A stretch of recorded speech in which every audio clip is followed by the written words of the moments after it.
America के उत्तर पश्चिम में जंगल से घिरा यह इलाका न ज्यादा गर्म है न ज्यादा ठंडा। इसके चारों ओर ऊंची चोटियां हैं और इन सबके बीच मौजूद हैं बर्फ की नदियां, नमक से भरे दलदल और एक लंबी तटरेखा। यहाँ रहने वाले जीव वक्त और मौसम के इम्तिहान को पार करके निकले हैं। इनमें शामिल है 500 किलो के ये विशालकाय हमलावर, ये जाबाज आसमानी लड़ाके और ये छोटे मगर ताकतवर शिकारी भी। इन सभी को मौके का फायदा उठाना आता है। ये सब एक मुश्किल मौसम की मार को झेलकर ही यहाँ तक पहुंचे हैं। और जब वसंत आता है तब इनकी खुशी का ठिकाना नहीं रहता। तब आसमान से लेकर जमीन तक दबदबे की लड़ाई छिड़ जाती है और मकसद होता है सिर्फ एक, इस कम वक्त में ज्यादा से ज्यादा भोजन जुटाना।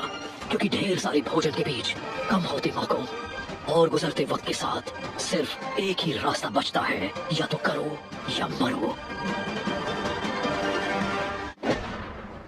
टाइडलैंड्स। 6 महीने के भयानक ठंडे मौसम के बाद अमेरिका के उत्तर पश्चिमी तट को वसंत के सूरज की गर्माहट मिली है और इलाके के सबसे उम्रदराज सदस्य ने एक लंबी नींद के बाद अपनी आंखें खोली हैं। यह है ब्राउन बेयर।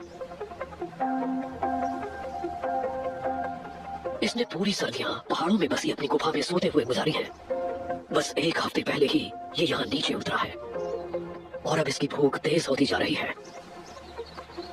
सर्दियों के दौरान इसने अपना 1/3 वजन खोया है, इसलिए अब इसे भोजन की तलाश है। इसे इन गर्म महीनों का पूरा फायदा उठाना होगा ताकि सर्दियों के लौटने से पहले खोया वजन फिर से पा सके।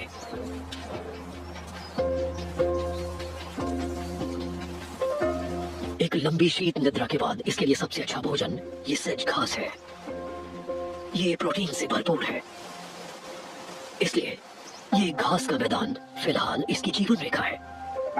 मगर ये घास तो सिर्फ शुरुआत पर है। आने वाले वक्त में यहाँ बह रही इस नदी में सैमन की भरमार होगी।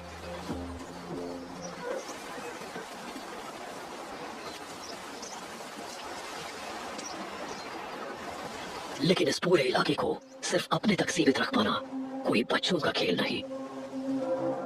दूसरे बेयर भी अपनी अपनी नींद से जागने लगे हैं और सभी को भोजन देने वाली एक जगह की तलाश है। साल का ये वक्त सिर्फ पेट भरने के लिए ही नहीं है, बल्कि इसी दौरान भविष्य के लिए झुंड का लीडर तय होगा। यहाँ एक विशाल बेयर ब्राउन बेयर के इलाके की ओर बढ़ रहा है।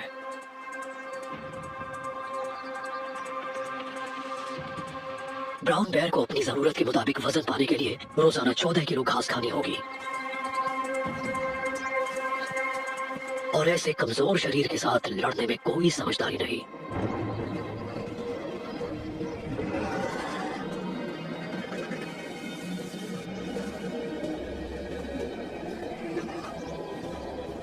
इसने बाहरी बेयर की महक पहचान ली है।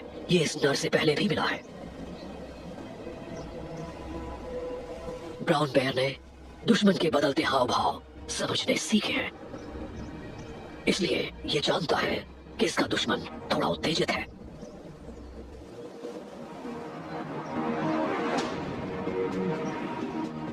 ब्राउन बेयर अपना पंजा दिखाकर उसे शांत करने की कोशिश करता है। इस वक्त लड़ाई होने का मतलब है कि दोनों बेयर बुरी तरह से घायल हो जाएंगे। ये अपने शरीर को दूसरी तरफ घुमाकर इशारा करता है कि इसे लड़ाई में कोई दिलचस्पी नहीं है और ये बिन बुलाया मेहमान लड़ने के लिए तैयार है। उसके लिए झुंड में सबसे ऊंचा दर्जा पाना और अपनी जगह सुरक्षित करने का ये सुनहरा मौका है। उसने अपने पंजों और दांतों से ब्राउन बेयर को जकड़ लिया है। ये साफ तौर पर दबदबे कायम करने की कोशिश है। ब्राउन बेयर की ढीली चमड़ी बड़े बेयर को उसको पकड़ना मुश्किल बना रही है।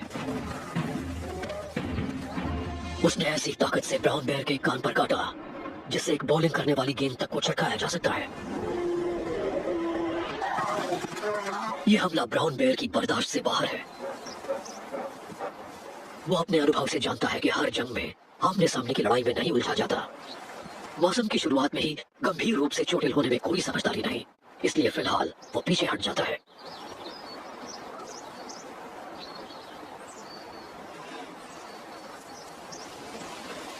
इस ब्राउन बेयर को नदी के किनारे बसे घास के मैदान का अपना हिस्सा देना होगा। अब वक्त है कि अपने अनुभव और बुद्धि का सहारा लेकर वो अपने भोजन के लिए कोई दूसरी जगह खोजे।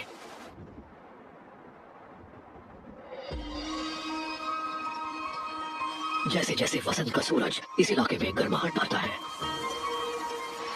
हर तरफ तरह तरह के जीव नजर आने लगते हैं। ये सब यहाँ के बेहतर होते हालात का मजा लेने पहुंचे हैं। इन सब पर ऊपर से नजर रखे हुए है ये बॉल्ड ईगल। इसने अपनी सर्दियां यहाँ से कुछ दूर दक्षिण में बिताई हैं, जहाँ सर्दियों में भी झील में बर्फ नहीं जमती। लेकिन अब ये भी बसंत के भरे पूरे वक्त का लुत्फ उठाने लौटी है, क्योंकि हर साल ये इलाका मछलियों से भर जाता है।